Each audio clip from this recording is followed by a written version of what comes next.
Now, the Media Council of Kenya is set to join the rest of the world in marking the International World Press Freedom Day on the 3rd of May 2016 in a colorful event that will also double up as the Media Council Awards Gala Night, scheduled to take place at the Intercontinental Hotel in Nairobi. This year's theme will focus on using free and independent media to spur inclusive development and transparency in a digitalized media. The Gala Night will have Kenya's best journalists feted during the 5th Annual Journalism Excellence Awards. The biggest threat to media freedom is from journalists themselves. The professional conduct of journalists is the biggest threat. You are the biggest enemy to yourselves. How do we deal with issues of ethics in the media? And therefore, we want to appreciate journalists that have been able to maintain ethical code of conduct in their work. And the winners that we have already come up with, I believe, they have all met those critical standards. And just as a precursor to the main event on the 3rd of May, which is Tuesday next week, we now join our reporter, Timothy Otieno, who is joining us from our City Center studios, just to look at the state of press freedom in the country. Thank you very much, Timothy, for joining us. This morning, there was a stakeholders meeting with regards to the same topic that I have just mentioned. Kindly give us highlights of that particular meeting.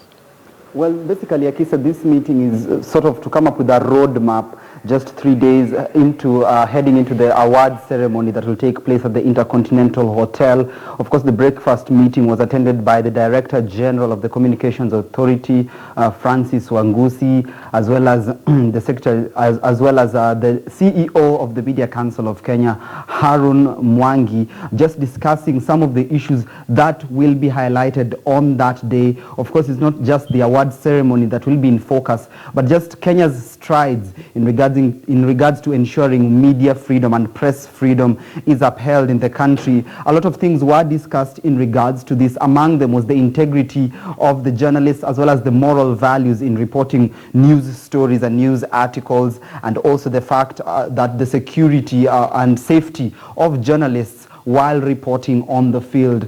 Of course, the Communications Authority of Kenya, through its Director General, Francis Wangusi, reporting that 29 cases have been reported to the authority over the past 1 year, cases of journalists being threatened, cases of journalists being intimidated, as well as their equipments being confiscated in the country in the year 2015-2016.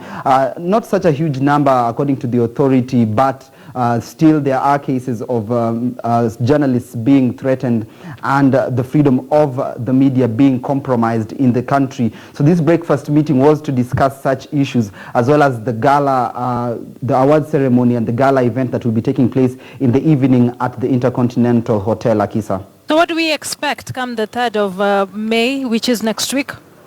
Well, come the 3rd of May, the Media Council of Kenya, of course, will be holding the award ceremony. But prior to that, during the day, at the same venue at the Intercontinental, there will be a journalists' convention where some of the issues I've highlighted in regards to security, integrity, compensation for or remuneration for journalists will be discussed by various stakeholders and media scholars. It will be a day-long event that will culminate at the Gala Awards that will take place in the evening. Of course, the Media Council of Kenya, through its CEO, remarking and noting entries for this year's annual Journalism Excellence Awards, having been over 1,000, Akisa, just showing the vibrancy of the sector in the country. And out of the 1,000 applications that were made, the council was able to narrow down to 75 finalists who will be present at the gala night. And out of the 75, 34 of them will be honored with awards from 10 various categories. And out of the 34, 32 will be awarded from the categories, as well as categories for 2 veteran journalists who will be given honorary, just to commend them for the work they have done in pioneering in the industry. So it will be a day full of a reflection of how far we have come as a country in regards to media freedom and freedom of the press, as well as a day to honor those who have done exemplary well in the industry, telling those stories that have not yet been told in 10 different categories, Akisa.